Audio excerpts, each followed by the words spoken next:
Assalamu alaikum. Here we are going to talk about hypertension, that is related to the term blood pressure. The raised arterial blood pressure is known as hypertension.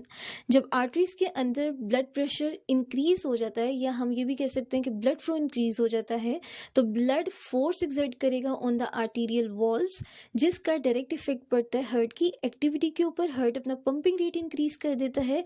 तो medical term में जो condition cause होती है उसको हम hyper tension का नाम देते हैं. तो ब्लड प्रेशर जो है वो दो चीज़ों से हम डिटरमाइन कर सकते हैं: the amount of the blood the heart pumps and how hard it is for the blood to move through the arteries. क्योंकि जितना ज़्यादा हार्ट ब्लड पंप करता है उतनी ज़्यादा आर्टरीज नैरो हो जाती हैं और ब्लड प्रेशर इंक्रीज हो जाता है.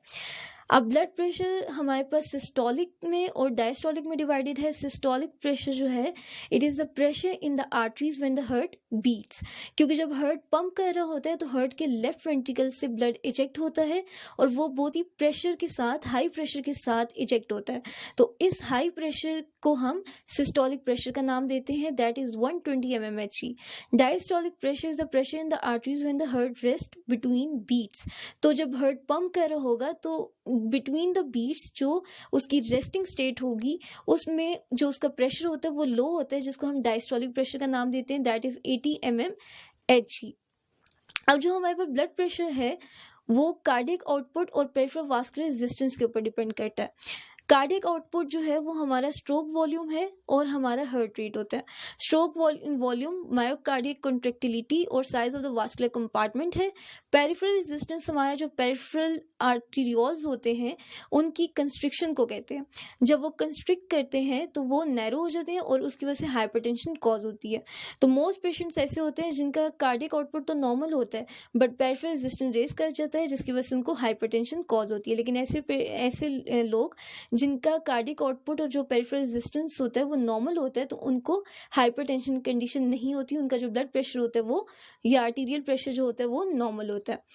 तो मोस्टली जो पेशेंट्स होते हैं विद हाइपरटेंशन उनको सिम्टम्स नहीं होते हैं हाइपरटेंशन के, but some people may have headaches, shortness of breath and nose bleeds. अब जो हार्ट है वो हमारा कार्डियक आउटपुट देता है और जो आर्टीरियोल्स होते हैं पेरिफेरी साइड पे वो पेरिफेरल रेजिस्टेंस देते हैं. तो इनकी वजह से हमारे पास ब्लड प्रेशर कॉज होता है. तो ब्लड प्रेशर डिपेंडेंट है upon the cardiac output and the peripheral resistance, जो कि हार्ट से और आर्टीरियोल से मिल रहा होता है. तो इन दोनों में से किसी में भी बैलेंस नहीं होता. दोनों बैलेंस अगर नहीं मेंटेन कर पाते हैं तो उसकी वजह से क्या होता है कि हमें हाइपरटेंशन की कंडीशन कॉज होती है. तो इनका बैलेंस मेंटेन करना ज़रूरी होता है. अब ब्लड प्रेशर जो होता है उसकी कैटेगरीज आ जाती हैं. ब्लड प्रेशर जो नॉर्मल होता है वो हमारे पास सिस्टोलिक लेस देन 120 होता है और डायस्टोलिक लेस देन 80 होता है. एलिवेटेड होगा तो जो सिस्टोलिक होगा 120 to 129 होगा और डायस्टोलिक जो होगा वो लेस देन 80 होगा. ब्लड प्रेशर हाइपरटेंशन स्टेज 1 में सिस्टोलिक 130 to 139 होता है और डायस्टोलिक 80 to 89 होता है. स्टेज 2 में सिस्टोलिक 140 और अबव होता है और डायस्टोलिक में 90 और अबव होता है. इन हाइपरटेंसिव क्राइसिस जब डॉक्टर की जो है जब डॉक्टर की स्वेयर नीड पड़ती है, क्योंकि ये स्वेयर कंडीशन होती है हाइपरटेंशन की, ब्लड प्रेशर बहुत ज़्यादा इंक्रीज हो जाता है तो उसको हाइपरटेंसिव क्राइसिस की कंडीशन का नाम दिया जाता है. तो इस केस में सिस्टोलिक जो है वो हमारे पास ब्लड प्रेशर अबव 180 हो जाता है और डायस्टोलिक अबव 120 हो जाता है. दैट इज़ जो हमारा लो प्रेशर होता है वो भी बहुत ज़्यादा हाई हो जाता है. तो इस कंडीशन में हम हाइपरटेंसिव क्राइसिस का इसको ब्लड प्रेशर को नाम देते हैं. अब हाइपरटेंशन जो होती है वो दो टाइप्स की होती है, एक प्राइमरी होती है और एक सेकेंडरी होती है. प्राइमरी को हम इसेंशियल हाइपरटेंशन का भी नाम देते हैं. प्राइमरी हाइपरटेंशन जो होती है इसकी कोई आइडेंटिफाइबल कॉज नहीं होती है. इसमें हमारे पास जो सिम्टम्स होते हैं वो मेनली स्टार्टिंग में अपीयर नहीं होते हैं. इसमें प्लाक बिल्डअप हो जाता है आर्टरीज के अंदर मेनली, जिसको एथेरोस्क्लेरोसिस का नाम देते हैं, और इसकी वजह से भी ब्लड प्रेशर इंक्रीज होता है. बट कुछ जो है फैमिली हिस्ट्री भी इसमें इंक्लूड होती है, जेनेटिक्स का भी प्रॉब्लम होता है, lifestyle, metabolic disorders, stress, obesity, salt. अब सॉल्ट की वजह से कैसे होता है कि सॉल्ट जब हम एग्जेस सॉल्ट कंज्यूम करते हैं तो वाटर रिटेन होती है। अब सॉल्ट की वजह से जब वाटर रिटेन होती है तो ब्लड वॉल्यूम इंक्रीज होता है, और जब ब्लड वॉल्यूम इंक्रीज होता है तो उसकी वजह से ब्लड प्रेशर भी इंक्रीज होता है और हमें हाइपरटेंशन कंडीशन कॉज होती है। और एज भी क्या है, वो भी प्राइमरी हाइपरटेंशन की कॉज है। Now we have secondary hypertension. Secondary hypertension जो है वो किसी भी डिजीज या किसी भी कंडीशन की वजह से कॉज होती है। अब इसमें हमारे पास क्या हो रहा होता है कि ये सीवियर कंडीशन है, और यानी कि प्राइमरी हाइपरटेंशन से ज़्यादा सीवियर होती है। तो इसमें हमारे पास क्या होता है कि हम मेडिसिन लेते हैं या कुछ भी जो है ना कोई भी डिजीज़ होती है तो उसकी वजह से ये कॉज हो रही होती है एड्रिनल ग्लैंड, उसमें हमारे पास एड्रिनल ग्लैंड ट्यूमर्स आ जाते हैं, कंजेंटल हार्ट डिफेक्ट्स आ जाते हैं। कंजेंटल हार्ट डिफेक्ट्स में हमारे पास एओर्टा की कंस्ट्रिक्शन आती है, क्योंकि जब एओर्टा कंस्ट्रिक्ट करती है तो वो नैरो हो जाती है, तो ब्लड प्रेशर हाई हो जाता है और उसकी वजह से हाइपरटेंशन कॉज होती है। Cough, cold medicine, some pain relievers, birth control pills and other prescription drugs भी इसमें इंक्लूड होते हैं। इलीगल ड्रग्स जैसे कि कोकेन होगी, ये भी इसमें इंक्लूड होती है। देन किडनी डिजीजेस आ जाती हैं इसमें। किडनी डिजीज में हमारे पास क्या होता है कि जो आर्टरीज होती हैं वो नैरो हो जाती हैं, जो कि किडनी को ब्लड सप्लाई कर रही होती हैं, जिसकी वजह से क्या होता है कि रेनिन की स्क्रीशन होती है। अब रेनिन एंजियोटेंसिन एंडोस्टेरोन सिस्टम को एक्टिवेट करेगा और ब्लड प्रेशर इंक्रीज हो जाएगा, तो फिर इस वजह से हाइपरटेंशन कॉज होती है। अब रीनल पेरेन्काइमल डिजीज भी इसमें इंक्लूड होती है, वो भी सेकेंडरी हाइपरटेंशन में आ जाती है। इसमें क्या होता है कि सोडियम की एब्जॉर्प्शन होती है, तो सोडियम जो होता है जब ज़्यादा एक्सेस में प्रेजेंट होता है, वी नो दैट कि ये वाटर को रिटेन करता है, तो वाटर रिटेन होने की वजह से ब्लड प्रेशर हाई हो जाता है। तो ऑब्स्ट्रक्टिव स्लीप एपनिया भी इसमें आ जाता है, और थायराइड प्रॉब्लम भी जो है सेकेंडरी हाइपरटेंशन की कॉज होती है। Now we have complications. Complications में हार्ट अटैक और स्ट्रोक आ जाता है। इसमें क्या होता है कि हमारी जो आर्टरीज होती हैं वो हार्ड हो जाती हैं और थिक हो जाती हैं due to high blood pressure and other factors that can lead to heart attack और स्ट्रोक। देन हमारे पास एनोरिज्म आ जाता है, इसमें ब्लड प्रेशर इंक्रीज हो जाता है and can cause blood vessels to weaken and bulk, forming an aneurysm.